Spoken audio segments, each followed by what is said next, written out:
안녕하세요. B급 책방을 운영하는 저는 책방 주인 B급바치입니다. 오늘은 유발 하라리 인류 3부작 나눠 읽기 두 번째 영상 사피엔스 2부 농업혁명 편입니다. 우리는 늘 농업을 인류를 기하급수적으로 발전시킨 사건이라고 생각해왔습니다. 이는 인류가 농업을 혁명으로 평가한 것으로 증명할 수 있습니다. 한때 학자들 역시 농업혁명을 인간성을 향한 위대한 도약이라고 평가하기도 할 정도였으니 말이죠. 그렇다면 이 생각은 얼마나 진실일까요? 비기스토리 관점에서 유발 하라리는 농업혁명을 어떻게 평가하고 있을까요? 사피엔스 2부 농업혁명 지금부터 시작합니다.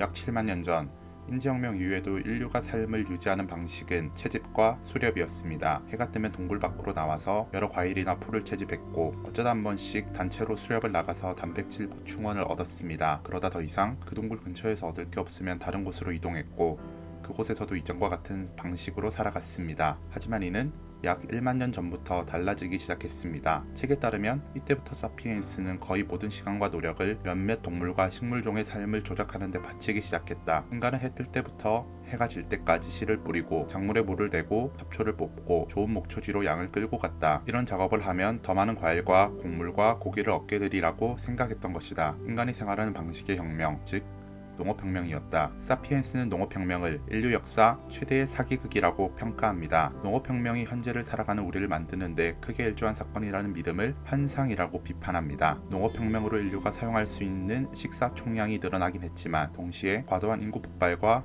방자한 엘리트들을 만들어내기도 했습니다. 농업은 인류에게 상상 이상의 노동력을 요구합니다. 농사뿐만 아니라 수확 때까지 농작물을 지키기 위해서 인류는 하루 종일 노동하는 생활을 1년 내내 유지해야 했습니다. 큰 문제는 농업 자체가 인류에게 적합한 노동이 아니었다는 점입니다. 인류는 이미 수십만 년을 채집과 수렵에 적응했기 때문에 농업으로 인해서 디스크 탈출증, 관절염, 탈장 같은 병을 앓게 됐다고 책은 설명합니다. 더욱이 농업 이후로 인류는 영양학적으로 불균형한 식습관을 가지게 됐습니다. 농업에 의존하다 보니 식단 역시 곡물 위주로 바뀌게 됩니다. 거기에 인구가 늘어나니 섭취 영양분에서 균형도 부족하고 양도 부족하게 된 것입니다. 이전에는 채집으로 얻은 과일이나 일부 곡물을 비롯해서 어쩌다 얻을 수 있는 고기로 얻는 단백질, 거기에 아주 많지 않은 인구 덕분에 영양분을 균형적으로 또 충분히 섭취할 수 있었던 것과 상반되는 모습입니다. 또한 농업은 더 많은 폭력도 불러일으키게 됩니다. 이전까지 인류는 주변에서 채집이나 사냥할 거리가 떨어지면 다른 지역으로 이동하면 그만이었습니다. 하지만 농업으로 정착 생활을 시작한 인류에게 한 해 농사가 실패하는 건 죽음을 의미합니다. 어떻게든 농사와 농경지를 지켜야 했고 심지어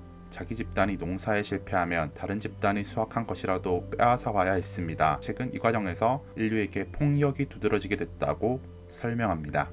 여기까지만 보면 인류는 절대로 농업을 유지해서 안 됐습니다. 무슨 수를 써서라도 농업 외에 다른 대안을 찾거나 수렵 채집 생활을 하던 과거로 돌아가야 했습니다. 하지만 모두가 알듯 농업은 2019년 현재까지도 유지되는 인류의 주요 문화입니다. 그렇다면 인류는 무슨 이유 때문에 농업을 포기하지 않고 지속했던 것일까요? 첫 번째는 진화적 논리입니다. 우리는 진화를 생존 여부라는 잣대로 평가하기 마련입니다. 옛날에 아무리 강했다고 한들 살아남지 못했다면 진화하지 못한 개체이고 아무리 약했더라도 살아남았다면 진화한 개체로 평가한다는 말입니다. 인류는 농업으로 인해서 전염병을 포함해 여러 질병 때문에 사망률이 증가하기도 했습니다. 하지만 동시에 또 농업으로 인한 정착 생활 덕분에 사망률을 압도하는 출산율을 보일 수 있었고 인류는 생명 세계에서 가장 큰 집단으로 성장하게 됐습니다. 심지어 인지혁명 이후이기 때문에 협력이 가능한 집단이었죠. 최근 이 과정을 농업혁명의 핵심이 이것이다. 더욱 많은 사람들을 더욱 열악한 환경에서 살아있게 만드는 능력이라고 설명합니다. 두 번째는 인류에게는 이 결정이 가져올 결과를 전체적으로 파악할 능력이 없었기 때문입니다. 농업을 막 시작한 인류는 농업으로 얻을 단기적인 이익만을 생각할 뿐 그게 가져올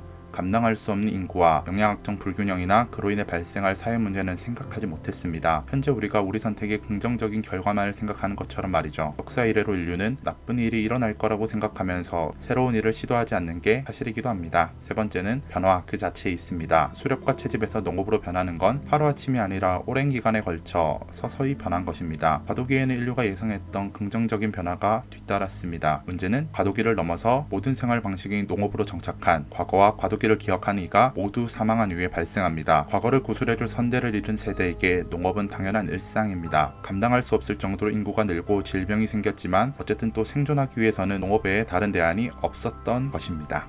유발 하라리는 사피엔스 2장 농업혁명을 통해 우리가 배워야 할 교훈으로 진화적 성공과 개체의 고통 간의 괴리를 선택합니다. 우리가 농업이라는 기술로 단위 면적당 더 많은 식량 생산을 이뤄내기도 하고 압도적인 출산율로 인간종은 진화에 성공하기도 했습니다. 하지만 그 이면에는 신체 구조에 맞지 않는 노동을 하루 종일 해야 했던 현실, 감당하기 힘든 수준의 폭발적인 인구, 폭력을 낳는 구조, 거기에 전염병까지 있었습니다. 그렇기에 책은 인류 전체를 평가하기에 진화라는 잣대는 너무 단순하다고 지적합니다. 우리가 밀이나 옥수수 같은 식물의 이야기를 조사할 때는 순수한 진화적 관점이 타당할지도 모른다. 하지만 소나 양, 사피엔스처럼 각자 복잡한 기분과 감정을 지닌 동물의 경우 진화적 성공이란 것이 개체의 경험에 어떤 식으로 작용하는지를 고려할 필요가 있다라고 말하면서 말이죠. 우리는 농업혁명을 시작으로 우리 종이 집단적으로 힘을 기우고 의견상 성공을 구가한 것이 개개인의 큰 고통과 나란히 진행되었다는 사실을 거듭 확인하게 될 것이라고 덧붙이면서 뒤에 이어질 내용을 암시합니다. 앞으로 이어질 내용은 재차 확인한 후에 별개 영상으로 다룰 수 있도록 준비하겠습니다. 그럼 오늘도 제 책방을 방문해 주셔서 감사합니다. 한 주 초반인 화요일 같은 일상으로 살아가는 모든 분을 응원하고 모든 분이 좋은 한 주를 보내셨으면 좋겠습니다. 특히 시험 기간인 대학생 분들이 더욱 많이 힘내시길 바랍니다. 그럼 지금까지 저는 책방주인 B급파치였고 여기는 B급 책방이었습니다. 안녕히 가세요.